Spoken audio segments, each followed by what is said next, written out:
啊，你告诉我要解决什么问题？不是我咳嗽。哦，啊，咳嗽哦，呃，那是什么？我们看到海洋里边呢，我们经常看到海洋里边那个大鲸鱼啊，会跳起来，把又沉下去，跳起来，把沉下去。这个动作是，这个动作是这样啊，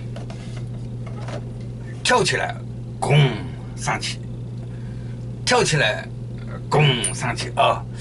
我看到这个动作，跳起来，拱上去，跳起来，拱上去。现在空气当中空气当中类似有这样的大鲸鱼哦，空气当中类似有这样的大鲸鱼。这个大鲸鱼不是真正大鲸鱼，而是那个智能飞行物大的智能飞行物当然不是一个，几个如果连起来的话，就像一个大鲸鱼在跳它是什么意思呢？几个连起来这边一个是在这个高度，这边一个智能飞行物这个高度，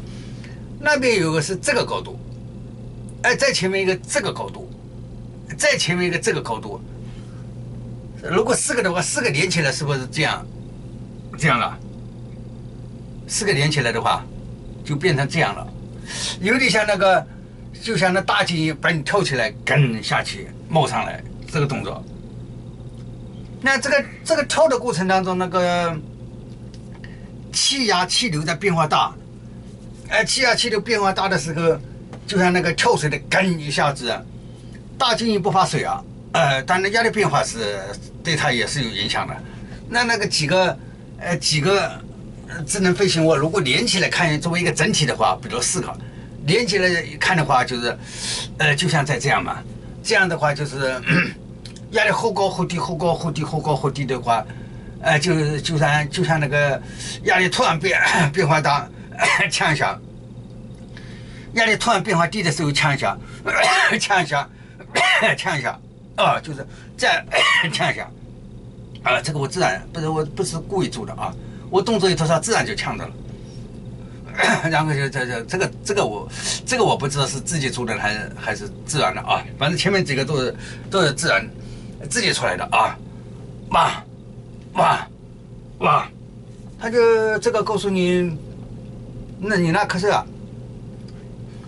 告诉那个智能飞行物连成串了连成串在跑就像那个大鲸鱼这样这样大鲸鱼这样跳的时候，压力有变化的，压力突然变化太大的时候，就像刺激了一下，要咳嗽然后你那个刺激一下咳嗽就是你那个咳嗽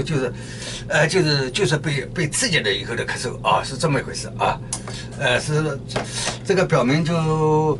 智能飞行物连成串了连成串在活动就三五成群